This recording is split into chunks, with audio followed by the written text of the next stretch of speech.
Je m'appelle Samuel, j'ai 18 ans et je suis servant d'église depuis aussi loin que je me souvienne. Les gens pensent que ceux d'entre nous qui se consacrent au service de Dieu sont immunisés contre les tentations, mais s'ils savaient, ici, entre ces murs de pierre froide, au milieu des prières et des sermons, se cachent des désirs qui ne devraient pas exister, et l'un d'eux, c'est la sœur Helena. Depuis que je l'ai vue pour la première fois, quelque chose a changé en moi.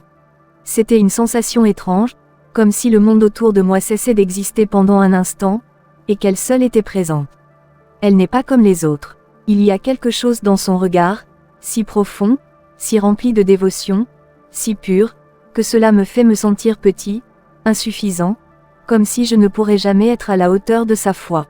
Mais en même temps, cette pureté m'attire, m'enveloppe, et je ne peux m'empêcher de penser à elle. Mes pensées commencent à me trahir, à se remplir d'images qui ne devraient pas exister. Pendant les messes, quand je la vois debout devant l'autel, sa silhouette semble briller d'une lumière inexplicable. À ces moments-là, mon esprit est envahi par la confusion, par des désirs incontrôlables. Mes efforts pour prier deviennent vains, mes yeux se détournent vers elle, et une chaleur parcourt mon corps, quelque chose que je n'avais jamais ressenti auparavant. Les nuits sont les plus difficiles. Quand je ferme les yeux, son visage apparaît, même lorsque j'essaie de prier. Je m'efforce de chasser ces pensées, mais elles reviennent chaque fois avec plus de force, plus de persistance. Il devient de plus en plus difficile de résister à la tentation de la chercher, de la voir, ne serait-ce qu'un instant de plus. Cette lutte intérieure est déchirante. Je sais que ce que je ressens est mal, que ces pensées sont une transgression, un péché qui ne devrait pas exister chez quelqu'un comme moi, quelqu'un dédié au service de Dieu. Mais malgré tout, je ne peux m'en empêcher. La sœur Helena a une présence qu'il est difficile d'ignorer, et chaque fois que nos chemins se croisent, le désir grandit. C'est comme si quelque chose en moi voulait échapper à son propre contrôle, comme si quelque chose était plus fort que les règles, plus fort que la foi elle-même. Un jour, alors que j'aidais à la bibliothèque du couvent, la sœur Helena est entrée. La bibliothèque est l'un de ces lieux tranquilles, remplis de livres et de l'écho des voix des moines et des nonnes qui cherchent la connaissance dans les Écritures saintes. Mais ce jour-là, l'atmosphère était différente. C'était la première fois que nous étions seuls dans un espace aussi restreint. Mon cœur s'est mis à battre plus vite que d'habitude, je ne pouvais pas me concentrer sur les livres. Elle s'est approchée de l'étagère où nous rangions les textes sacrés et m'a souri d'une manière si douce que mon cœur s'est rempli de quelque chose de plus que du respect. À cet instant, tout ce que j'avais appris sur le sacrifice et la dévotion s'est effondré complètement. Mon esprit, qui avait toujours été si centré sur la foi, ne pensait plus qu'à elle. Je pouvais voir ses mains glisser doucement sur les pages, et quelque chose en moi a commencé à brûler. Il y avait une sensualité dans son geste que je ne savais pas comment gérer. J'ai essayé de détourner le regard, mais mes yeux revenaient sans cesse vers sa silhouette, vers son visage serein. Soudain, elle a levé les yeux, et nos regards se sont croisés.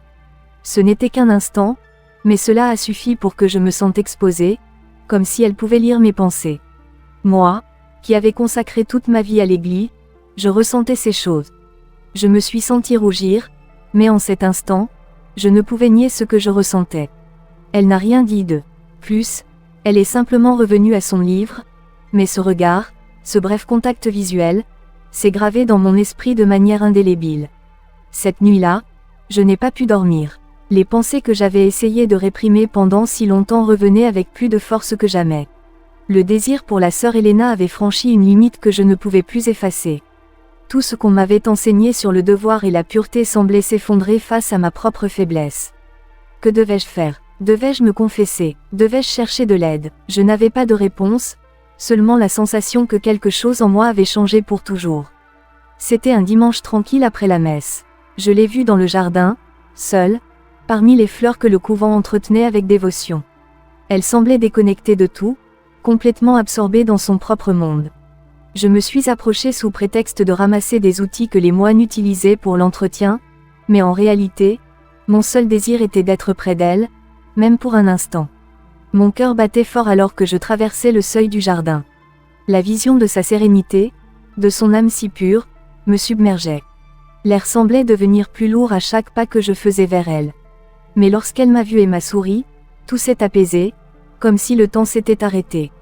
Nous avons commencé à parler de choses banales, de sujets du quotidien, mais d'une certaine manière, la conversation coulait avec une naturalité qui me déconcertait. Je me sentais exposée, vulnérable, comme si quelque chose au-delà des mots nous unissait. Sans m'en rendre compte, j'ai commencé à partager mes doutes et mes insécurités les plus profondes. Je n'ai pas mentionné l'amour qui naissait dans mon cœur ni la tempête qui se formait dans mon âme, mais elle l'aperçut.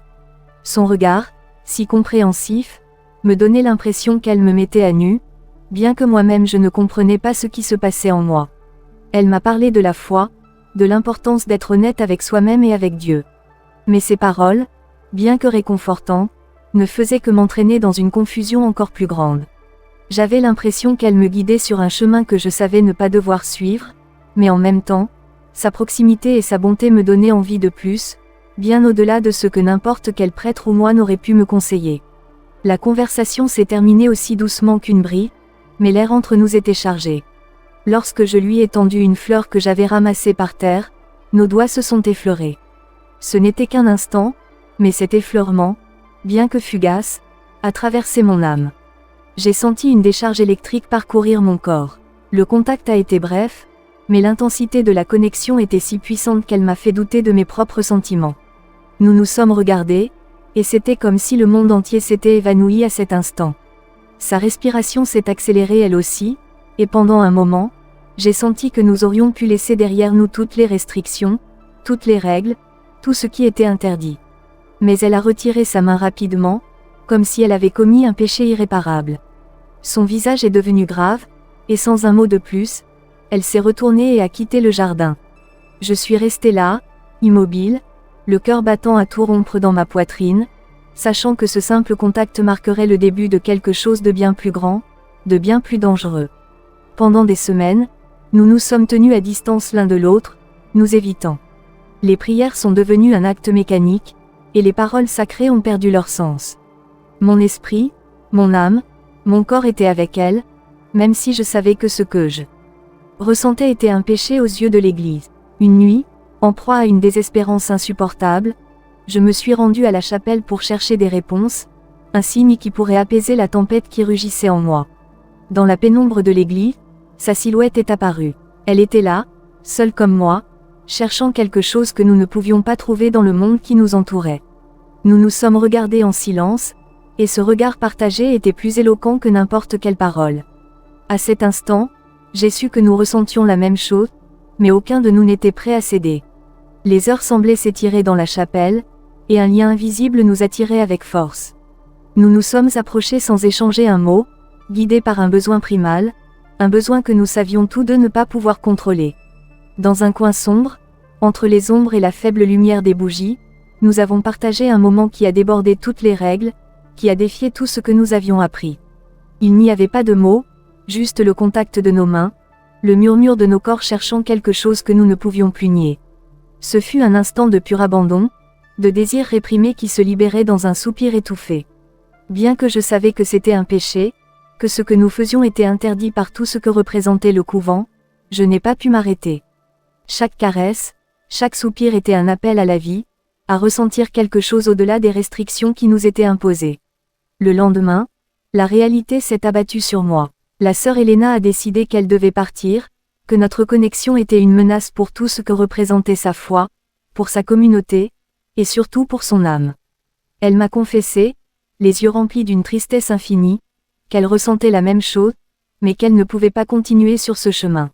Ce que j'avais partagé avec elle était un amour que je devais laisser partir, un amour qui ne pouvait s'épanouir sous les règles de sa vie. Son départ m'a brisé. J'ai eu l'impression qu'on m'arrachait une partie de mon être, comme si tout ce qui avait été réel dans ces moments avait disparu. J'ai passé les jours suivants plongé dans une profonde tristesse, incapable de trouver du réconfort en quoi que ce soit ou en qui que ce soit. Son absence m'a laissé vide, un vide dans mon âme qui ne s'est jamais comblé. Son départ n'a pas seulement signifié la perte d'un amour, mais aussi la perte d'une partie de moi-même, une partie que je ne retrouverai jamais. Des années ont passé depuis cette rencontre, mais son souvenir reste vivant en moi. Je ne regrette pas ce que j'ai ressenti ni ce que nous avons partagé, même si nous nous sommes écartés de ce qui est sacré. Ce que nous avons vécu était réel. J'ai appris que l'amour, même le plus interdit, a la capacité de transformer, d'enseigner des leçons profondes sur qui nous sommes vraiment et sur ce que nous sommes prêts à sacrifier pour ce que nous ressentons. Bien que la foi et l'amour soient des forces complexes, parfois, ce qui est interdit ne nous condamne pas seulement, mais nous enseigne aussi à vivre pleinement, à reconnaître nos passions les plus profondes et à nous accepter, même dans nos imperfections. Et voilà mon histoire, une confession que je n'ai jamais partagée avec personne jusqu'à aujourd'hui. Si tu es arrivé jusqu'ici, j'espère que tu comprendras que la foi et l'amour sont des forces qui ne se contrôlent pas toujours, mais qui nous définissent, nous marquent. Parfois, ce qui est interdit nous donne les réponses que nous n'attendions pas, mais dont nous avions besoin d'entendre. À bientôt dans la prochaine vidéo.